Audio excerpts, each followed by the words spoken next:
La fête de Pessah, c'est la fête des miracles.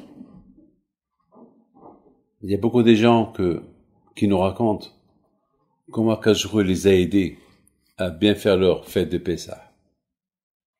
La fête de Pessah, c'est pas que la fête de la famille, c'est la fête qu'il faut ouvrir les yeux et regarder qui a besoin. Si c'est possible, vous-même, vous l'aidez. Vous-même, vous demandez qu'est-ce qu'il a besoin.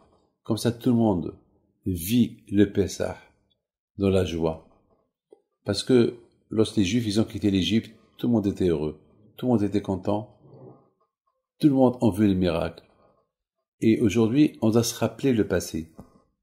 Mais si que Dieu préserve, il y a des gens qui vont pas être contents parce qu'ils ont rien du tout de quoi manger chez eux à la maison et leur maison, elle est vide. Et ils sont démunis de tout. Akadosh Baruch Hu n'est pas heureux, n'est pas content. Et c'est la raison pourquoi on essaie à Pessah, plus que toutes les fêtes, d'essayer d'aider chacun.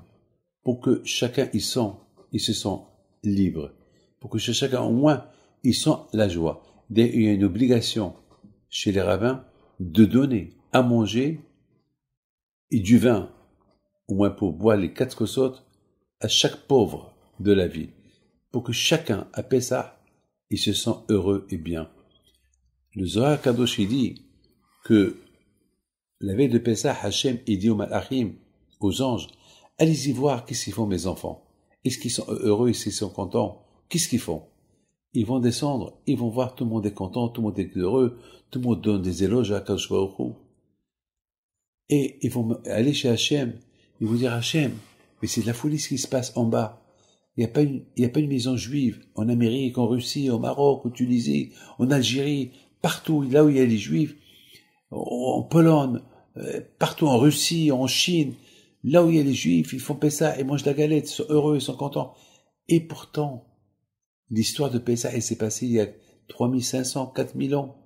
Et comment ils vont vivre une histoire qui s'est passée, qu'on n'a pas été présent, qu'on se rappelle pas? Comment on peut la vivre? Comment on peut la vivre aujourd'hui dans la joie? Vous savez très bien. Je voudrais simplement vous dire une chose. Quelqu'un qui fait un bon mariage, il est tombé amoureux d'une fille, et Baruch Hashem, il est heureux le jour de son mariage, et voilà, il dépense plein d'argent. Est-ce chaque année, il va se rappeler de la joie du jour de son mariage? Peut-être il va acheter un petit bijou à sa femme, mais c'est tout. Mais est-ce que chaque année, il va faire une fête, comme un mariage? Non, c'est du passé. C'est de l'oubli, ça passe à l'oubli. Surtout si il est vieux. Ça y est, c'est du passé. Il va faire l'anniversaire de son mariage, pas plus. Comme je connais quelqu'un, il a fait de mariage de ses 70 ans. Waouh! 70 ans, vivre avec une femme. Waouh. Et la femme avec le mari, sans histoire. Fêter 70 ans, c'est de la folie, hein. Comme la reine Elisabeth, presque, Léonara, elle a ses 90 ans et elle a presque 70 ans de mariage, elle aussi. Je sais pas, hein. Donc, c'est la folie. Alors, et nous, les Juifs, on fête Pessah dans la joie, comme si hier on a quitté l'Égypte. C'est la folie. Ça, ce qui prouve que la Torah, elle est émette.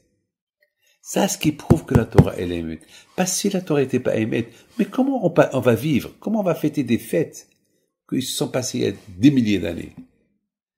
Vous savez que Napoléon, un jour, il arrive dans une ville, et il voit une fois qu'il a conquéri cette ville-là, je crois que c'était en Russie, il a remarqué que les Juifs, ils sont pas sortis à la cuillère avec le Sefer Torah comme qu'ils ont l'habitude. Alors, ils s'est renseigné pourquoi, ils lui ont dit, parce que chez eux, c'est Tisha B'Av. Il convoque les rabbins, il leur dit, pourquoi hier vous êtes pas sortis ma cuillère avec le Sefer Torah comme vous avez l'habitude? Ils ont dit, c'est un jour de deuil, on peut pas sortir ta cuillère avec un Sefer Torah le jour de deuil, le jour de la destruction de Beth Amikdash. Et vous rencontrer, ça doit être un jour de joie, pas le jour où nous, on est en deuil. On peut pas changer ce jour-là contre un autre jour. Il leur a dit, et quand ce temple a été détruit? Il leur dit, il y a à peu près 2000 ans. Il leur a dit, quoi, depuis 2000 ans, vous faites le deuil? 2000 ans, vous faites le deuil? Oui, chaque 2000 ans. Ça fait depuis 2000 ans qu'on a perdu le Beth Amikdash et on fait le deuil et on s'assoit par terre et on pleure. Il a dit, alors si vous avez vraiment la foi et vous faites le deuil pour quelque chose que vous n'avez pas vu, que vous n'avez pas vécu depuis 2000 ans, c'est qu'un jour vous allez voir le Beth Amikdash se construire. Je suis jaloux de vous sur cette émouna que vous avez. Mes amis, Pessah, c'est la fête de la émouna. C'est ça, la façon comment on prépare la fête de Pessah. On a la émouna à Kadosh Baruch Hu. Donc dans le monde, dans l'autre monde, des malachim disent Hachem, mais Hachem, cette année ils sont plus heureux que l'année dernière.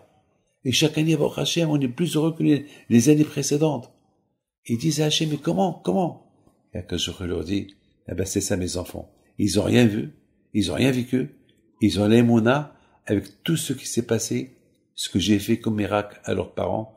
Alors pour ça, je vais les protéger et pour ça, je vais rapprocher la venue de Mashiach. Mes amis, maintenant vous avez compris, au fur et à mesure qu'on a investi la émouna dans le cœur de nos enfants, la émouna en Akadosh Baruch Hu, elle devient plus grande et, au fait, on est gagnant. Comment mesurer notre émouna? De la façon combien on est heureux. Que Dieu vous protège et vous donne la santé. Bonne fête.